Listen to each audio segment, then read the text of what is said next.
Now, we want to look at the issue of erratic power supply. Now, PURC earlier in March, issued an instruction to the ECG to release a timetable by April 2nd.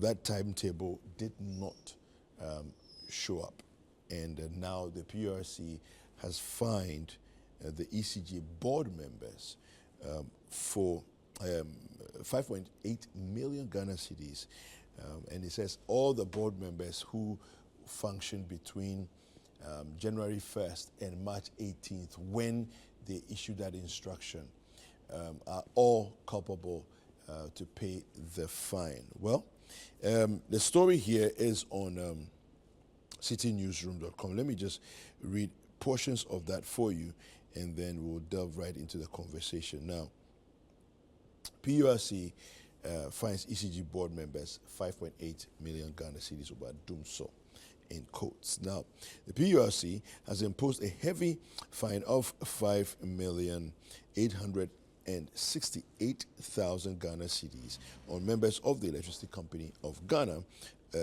board who served from 1st to the 18th of March, 1st January to the 18th of March 2024.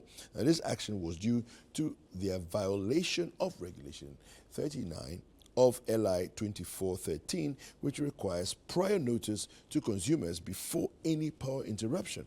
Now, among those affected by the fine are Kelly Gajepo, who resigned as board chair on March 26th, 2024, and the current ECG Managing Director, Samuel Dubik Mahama. Now, PURC, in a letter, in a March 18th letter, had directed the ECG to issue a load shedding timetable by April 2nd, 2024, which was blatantly flouted without an explanation. Now, the Commission's March 18th letter also demanded that the ECG submit a total number of planned outages that it undertook between January and March. Now, the PURC, in a letter on Monday, that's April 15th, said its analysis of the data submitted showed that 4,142 outages were carried out within the period. Now, I'm going to come to you, Kabute. I find it interesting the phraseology here. It says 4,142 outages were carried out, which means these were deliberate actions of outages, not tripping by mistake, that things are lights stripped off. No. But let me be fair, I think they told us that they were doing maintenance. Yeah, we heard about the maintenance. Yes. So 4,142 for the in the period between January and March. For maintenance. Yeah. Yes. Yeah. So the PURC, I must respectfully, I'm tempted to believe that, look, at this point, I think they are toying with us. The ECG and the managers of the energy sector, they're not seeing us to be people they should really come to us for explanation, especially when the Minister of Energy said to us, he cheekily said, those of us who think it's a doomsday thing, we should go and bring our own timetable. So if you match that one against what the PURC is saying right now, that means experts against experts here. But who suffers when the two elephants are fighting? The grass suffers. We are the ones who need the service we have paid for. I mean, this is, you pay ahead of usage. So you have paid with the expectation that when you get home, after a hard day's work, you can get some power to iron your dress, you put on your AC, and then also some people also use electricity to cook. So yes, then somebody decides that, look, there will be, I think some time ago, jovially, we said there was a child standing by the switch at the ECG and switching it on and off. This time, I think this is rather somebody holding a remote and testing their remote now. So maybe we should be prepared for the ones that will follow. the state, this is more like the state going to pay to the state. The real issue is the persons who are supposed to deliver to us, those managers of our energy sector, don't seem bothered. From what the minister said and from what some of the government spokespersons have said, you can see that they do not see this as a problem, you know. So I think we should just look at two things for a start. Those who are on the board who've not been able to perform, plus the manager, the ECG boss. I think in other countries, this is what they do. They respectfully resign. They step aside. You know, if you watch football, if you're football, the one who play in the house, for Kobo, you'll be playing, you see the two players will come to your face. I mean, you see one player who gets tired and still wants to stay in the game. And then their team is suffering. And then you see, at every least opportunity, you bend and hold his knees. That shows he's tired. He doesn't want to come out. Another player, after a few strokes, I mean, he's bleeding. I mean, he's tired. We just raise him and say, Charlie, come and play. We don't see it. In Europe, that's what you see. In Africa, the guy is tired. He still wants to play. And he still wants to play. These people... But Kelly resigned as board chair. When did he resign? On the 26th Massa. of March. You see, it's good and I'll clap for him. But you see that when the PURC was dating it, he's inclusive. Yes. That means, look, he knows the mess up is one, and then the respectfully stepping aside is another. He realized that they were messing up. And he thought, as a gentleman, he should step aside. Maybe he could have told us the reason why he was stepping aside. He said personal reasons. Personal? You manage a public office. You are stepping aside, and it's personal. Then you said nothing to me. Personal could be that maybe, you know, you are having your own religious program at your church, and they are going to make you a catechist or something. So your timetable will be affected. And that's why I'm stepping aside. Maybe that that's could be what positive. it is. Tell me the problem. There's a problem while you are living. Make it straightforward. State the problem. One lack of a gentleman is to know when to say the truth. It's godly. It's gentleness. I mean, you have to tell people when it doesn't go well. Look, the truth is the next thing we will call on the people who have served there and they are there. This 5-point-something million they will share. It looks to me a joke. Their allowances and their emoluments that will be given to them, even they should take that one away and let us all see that one. But this 5 point.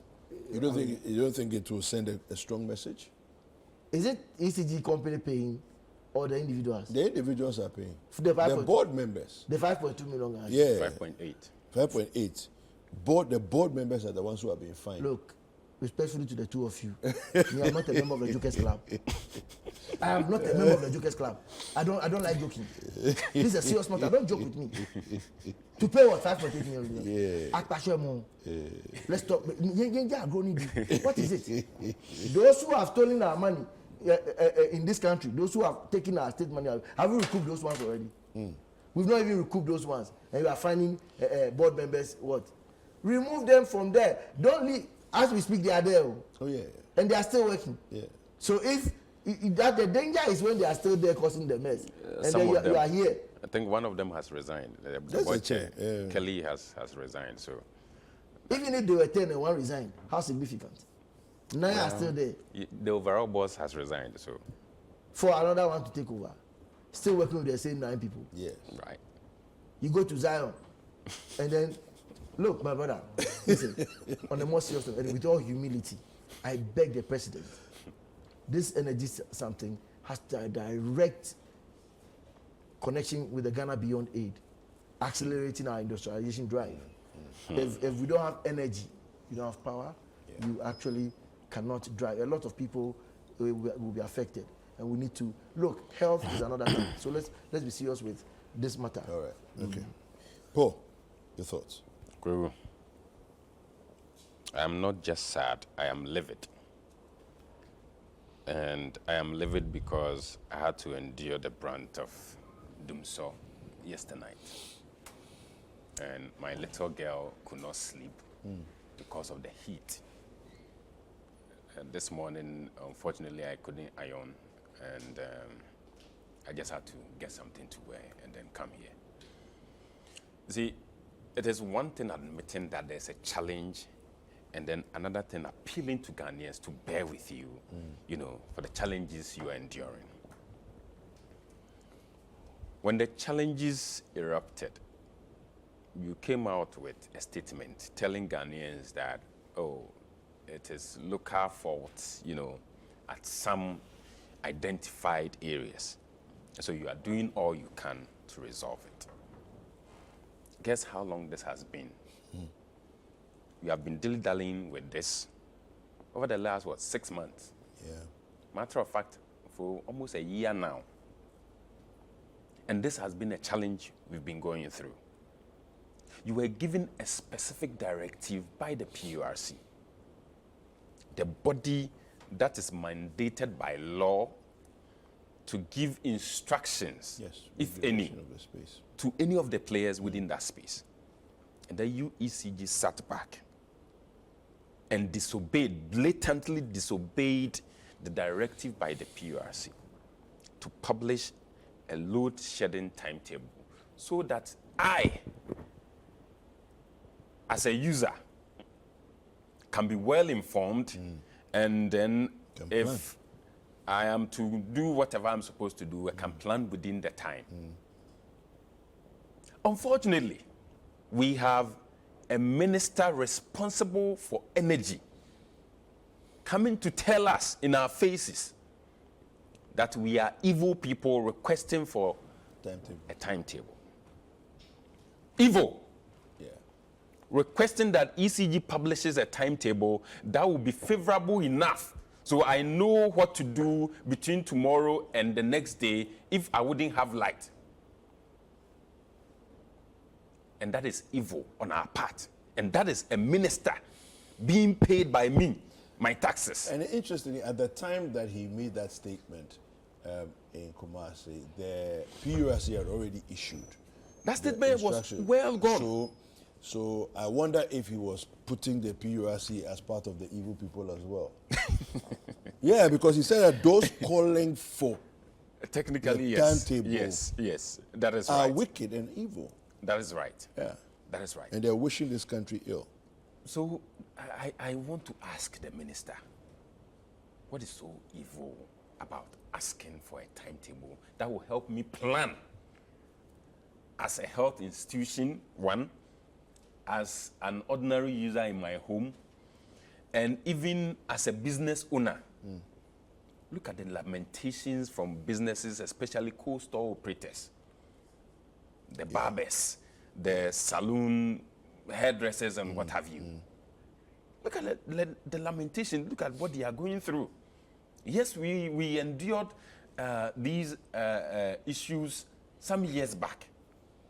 But the same government came claiming that it had resolved all the issues or the challenges bedeviling that sector. And so we should go to bed. But here we are, demanding of the ECG to publish a timetable that will help us plan our day. But the minister responsible for that sector is telling us that we are evil people. And then today, we wake up with the news that the PURC has slapped the board members of ECG with some 5.8 million, fine. If you look at it critically, I think that, to be fair with the law, it is right, because per regulation 39, ECG is supposed to tell consumers, in fact, give consumers some 3-day prior notice that your lights are going to be off from this day, so and so. And so there's supposed to be that communication. Unfortunately, that did not come. And so per the 4,142 power outages that PURC recorded, I think that there could even be more than the 4,000. Wow. So per its analysis is saying that it is fining them based on the 163 breaches, of the power outages. But be that as it may, I think that we should go beyond just fining board members and ECG where necessary, to actually imposing serious restrictions on the operations of ECG where necessary, so that in future, when directives are given to them, they will run to make sure they work according to the directive from PURC and not just play, that political, if you like, because a minister responsible for that sector says that no, there will be no load shedding timetable to be published, and so because of that, they are also handicapped, in publishing a timetable for consumers to plan. All right. Okay. Fantastic. Thank you.